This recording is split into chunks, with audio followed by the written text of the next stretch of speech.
Hi, I'm Jake from Cryonaut Media. Welcome to episode 7 of Cryonaut TV. Today, I'm going to talk about my method for starting a new song, as well as a good way to find melodies.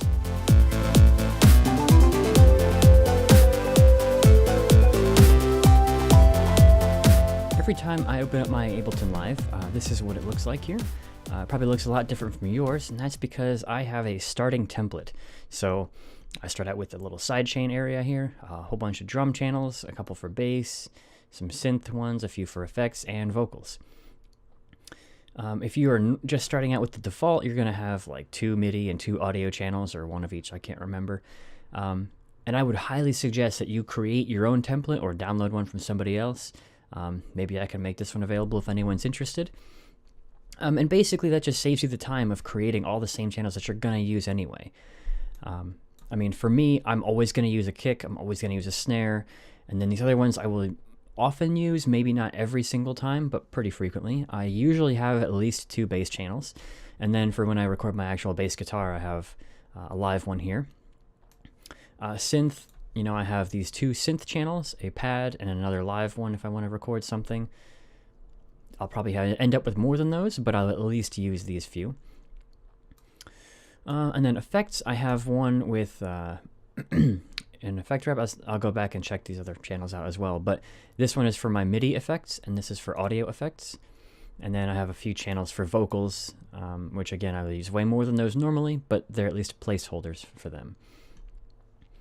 And then if we go back to, let's say, like the bass one, I start out with an instrument rack on pretty much all of my synth and bass channels, which lets me just group together all my instruments and everything just straight up by default. It's easier to start out with that than to try and add it in later for me, so that's what I do. And then my drums, I start out with a drum rack on every single one of these channels. So this really helps me get started on a song quickly and not waste time trying to figure out all the logistics of what channels do I want and how do I get started. And then, if I add in like a sampler for my kick, but maybe later I want a separate kick, it's just easier to start with a drum rack for me personally.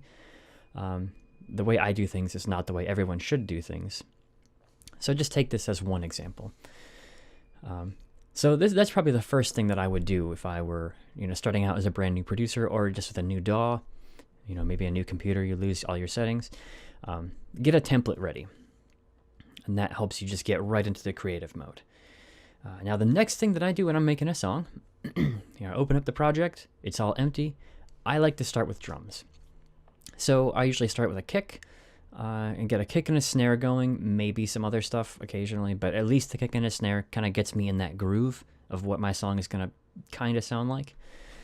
You'll notice a pattern here that I'm going to start creating things that aren't going to be anything close to the finished product, but it's enough to let me move to the next step. So the first thing we're going to do is pick a kick. We'll just start with this one. And I there's a whole bunch in here, so I just skip through. Sure, that one sounds good. And we'll just drag it in there. And normally, you're going to want to pick probably 3 or 4 kicks at least. Because if it sounds good here, it may not sound good with the snare or with your bass. So you want a few options. So I like to just pick a couple. If you can, stay in the same key. Sure. I'm not being very picky right now, but here's our 3 options. They'll work for now. Again, you don't want to try and craft the perfect kick right now. You don't want to spend hours searching for a kick. You just want to get to the point where you can be creative. So just get something in there as a placeholder. It doesn't matter. If it's close enough, that's fine. So we'll just start with a general 4 on the floor kind of house beat. I also tend to leave my tempo at 120 for a little while until I figure out what I want to do. If I know exactly what I'm going for, if I'm trying to copy another song or a certain feel, then I'll set it from the beginning. But otherwise, 120 is fine. It's not going to be a huge difference either way. So next, we're going to pick the snare. So we'll get a really hard one and then a medium one. I like to use real acoustic drums sometimes. They sound a lot different than the synthesized ones, but depending on the song, It could sound good or bad either way. So let's see, what do we got now?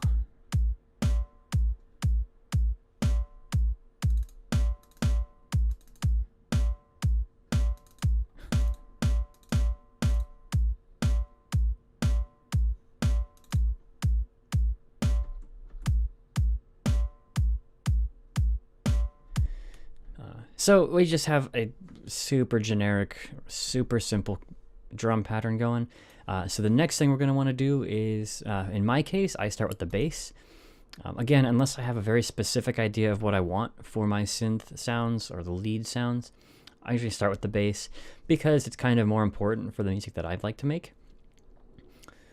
So you can put your bass in there with just a sine wave or just a saw wave, and don't worry about sound design at all, and create your bass line with that sound and then fix it later with the sound that you actually want, because if it sounds good with a sine or a square wave or a saw wave, then it'll sound even better with whatever preset you pick later or whatever sound you create later. You don't really want your sounds to have to like fully rely on your sound design, because if you make a good melody, it doesn't matter what the sound is. Now your sound will help your song fit together and that element fit, but you know, if you're trying to get your sound design to make your melody sound good, generally that's not a great idea. Now, your things like automation and LFOs and whatever can shape the way the sound reacts to things and like the flow of the sound, which can kind of alter the melody a little bit and the feel of it, and that's okay. But if you need to have a specific type of sound for it to even work together, you're probably not starting at a good point. So the easiest way to do that would just be to throw on like analog or, you know, your default synth, and you just have a super generic saw wave. But if you want to use your plugin that you're going to be using later, that's fine too. So I like Serum. It's pretty powerful. It sounds a lot different than analog, and that's okay. So maybe we'll just throw on a filter because I don't like the super harshness of it. Yeah, sounds great. That's the perfect sound for my final version of my song. So I know a lot of people get stuck here, and you know, they have a synth, maybe they've created a great sound. How do I make a catchy hook? How do I make a catchy melody? You know, and then you just sit here waiting for that inspiration to strike for you to get that amazing idea. It doesn't usually happen like that. What you want to do is just put something down so that you can move on to create the next step. So in my case, I create a bass line. Doesn't really matter if it's good or not right now. It lets me move on to create a synth sound or a pad or, you know, whatever. And get my loop moving forward. I don't want to be stuck at any one point for more than a few minutes if I can. Because once I get my loop going, then I can create another loop, or I can build on that some more, and then I can start my arrangement, and I can just keep moving the whole time. I can always come back and tweak things. You know, let's say my kick doesn't sound very good here, or I want to make it more interesting. I can do that. But for now, I just want to keep moving forward so that I'm not stuck sitting on one thing and just getting drugged down by, you know, it not working and getting disappointed with that. So I have this pretty much initialized patch here. This is gonna be my bass line. So we'll start the drums going. And what I like to do is just start playing notes, you know, just start jamming out. It doesn't really matter. Often I will try to pick a key beforehand and stick to that key, but you don't even have to do that. You, if you really don't know anything about music theory at all, just play all the white notes. So if you look at the keyboard down here, all the white notes you're going to be playing in C major or A minor. It'll work. You know, you don't have to worry about the black keys at all.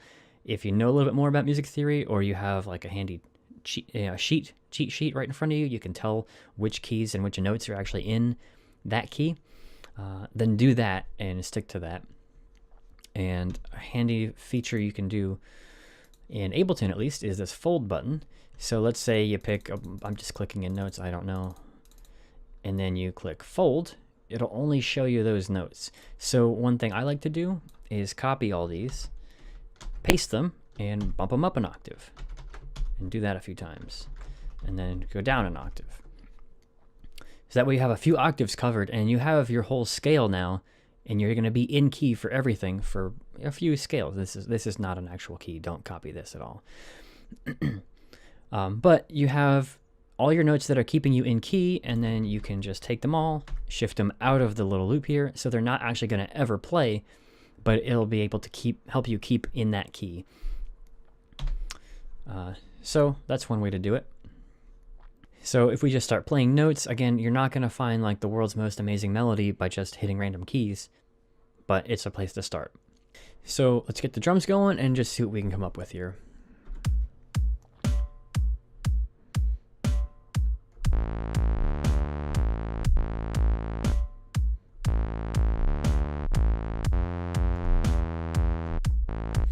Sure, that sounds good to me. Again, you don't need to make anything fancy. You just get started with it. And then if you have a MIDI keyboard like I do, you can record it in. You can click the notes in. It doesn't matter. I like to play it in so I feel like I'm actually playing something at first. And then if I actually play it well, I can leave it in. Right now I'm getting a little bit of lag with my keyboard, so I probably will quantize it a bit or manually adjust it.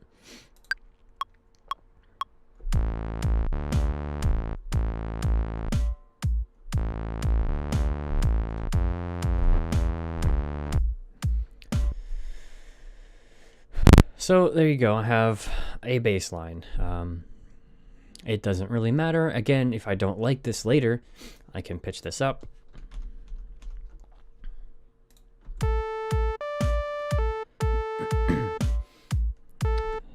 first of all, let's go ahead and quantize that, because it sounds bad right now, and we'll have to fix that too, but...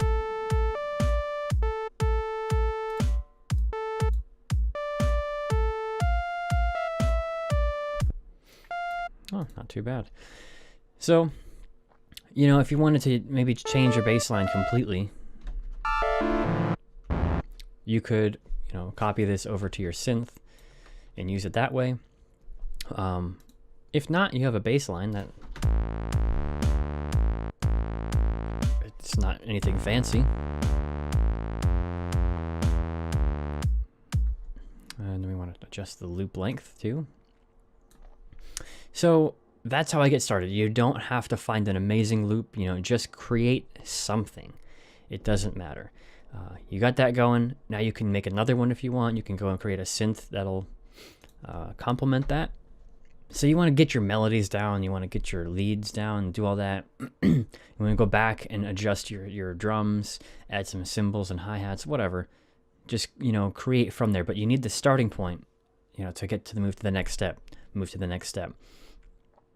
So that's how I start my songs, and that's also how I find my melodies, you know, not anything scientific. There are people that do it better than me out there. Sure, lots of them are doing it better than me. But if you're getting stuck at these points, hopefully this will help you at least get a little bit better and a little bit faster so that you can create more songs and just get more practice getting these things done. So let me know in the comments if any of these things work for you. Let me know if you want a copy of my template to use for yourself. And let me know how you start your songs and how you find your melodies. We'll maybe help each other out and get better at all these different things. Thanks for watching. I'll see you guys next time.